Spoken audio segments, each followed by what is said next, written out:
Hello বন্ধুরা, আসসালামু আলাইকুম সবাইকে। আশা করি সবাই অনেক ভালো আছেন। আমি আল্লাহর রহমতে অনেক ভালো আছি, কিন্তু আপনাদের সাথে ভিডিও শেয়ার করতে পারছি না বিভিন্ন ব্যস্ততার কারণে। যাই হোক, আমি আজকে আমার সারা দিনটা আপনাদের সাথে শেয়ার করব। আপনারা সবাই দেখতে থাকুন। সকাল সকাল উঠে চলে আসছি ডিম সেদ্ধ করার জন্য, কারণ সকালবেলা আমরা তিনজনই ডিম সেদ্ধ করে খাই। আর এতে দেখতে পাচ্ছেন, এটা হচ্ছে অনেক ছোট একটা ডিম। এই তিনটা ডিমই আমার বাড়ির হাঁসের ডিম, এবং তিনটা ডিমের মধ্যে একটি ডিম যেটি ছোট, ওটি ঠিক কোয়েল পাখির ডিমের মতো। কিভাবে যেন হাঁসে এত ছোট একটি ডিম পারলো। যাই হোক, ওটা খেয়ে নিলাম। এরপর আমি আসছি দুধ জাল দেওয়ার জন্য, কারণ আজকে আমার প্ল্যান আছে আমি একটু দই বানাবো। সেজন্য অনেক পরিমাণে দুধ নিয়ে এসে আমি জাল করতেছি। এই তো আপনারা দেখতে পাচ্ছেন, দীর্ঘ সময় দুধ জাল দেওয়ার পরে দুধের রংটা পরিবর্তন হয়ে আসে। এরপর আমি দইয়ের বীজ নিয়ে এসে সেগুলো ভালো করে ম্যাশ করে নিলাম, কারণ দই ফেলতে দইয়ের বীজ লাগবে অবশ্যই।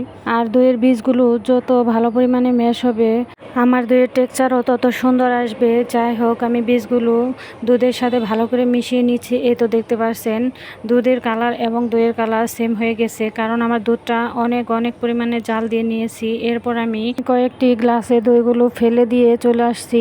যাই হোক, আমার দই ফেলানো শেষ।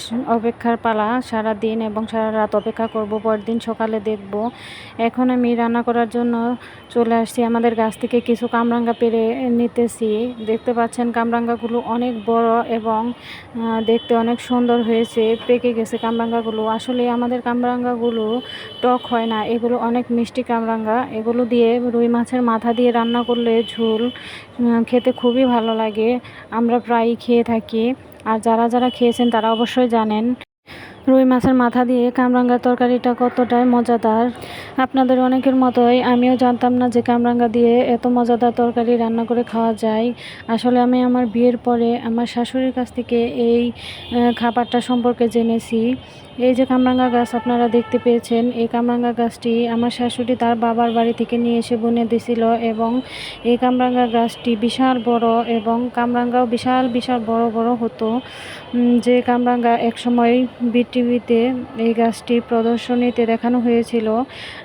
সেজন্য আজকে দীর্ঘদিন হয়ে যাওয়ার পরে প্রায় 30-35 বছর হয়ে গেছে এই গাছটির বয়স। এখন কামরাঙ্গার সাইজগুলো অনেক ছোট হয়ে গেছে, সেজন্য কামরাঙ্গাগুলো দেখতে পাচ্ছেন অনেকটাই ছোট। আমার শাশুড়ি অনেক মজা করে কামরাঙ্গার এই রেসিপিটা রান্না করে আমাকে খাইয়েছিল। তারপর থেকে আমি এই তরকারির ফ্যান হয়ে গেছি বলা চলে। প্রত্যেকটা কামরাঙ্গার সিজনে আমার এই তরকারি খাওয়া লাগবেই, আমি খাবই যে কোনোভাবে মাছের মাথা দিয়ে। যাই হোক, এই তো আমি রান্না করতেছি, আপনারা দেখতে পাচ্ছেন, এবং কিভাবে রান্না করে আপনাদের সাথে আমি একটু শর্টলি শেয়ার করতেছি। তরকারিটা দেখে অনেকেই মনে হয় ভাবতে পারেন যে আসলে আমি হলুদ মরিচ মশলা কিছুই দিইনি। আসলে দিয়েছি, এখানে অনেক সামান্য পরিমাণে দিতে হয়। কামরাঙ্গার তরকারিতে বেশি ভারী মশলা দিতে হয় না, দিলে স্বাদ চলে যায়। রান্না শেষ হওয়ার পর এটি দেখতে খুবই সুন্দর লাগে, আর খেতেও খুব সুস্বাদু লাগে। আর আপনারা চলে যাওয়ার সময় অবশ্যই বলে যাবেন এই গাছগুলোর নাম জানা থাকলে এই গাছগুলোর নাম কি। আমার মেয়ে এই গাছগুলো শখ করে নিয়ে এসে বুনেছে।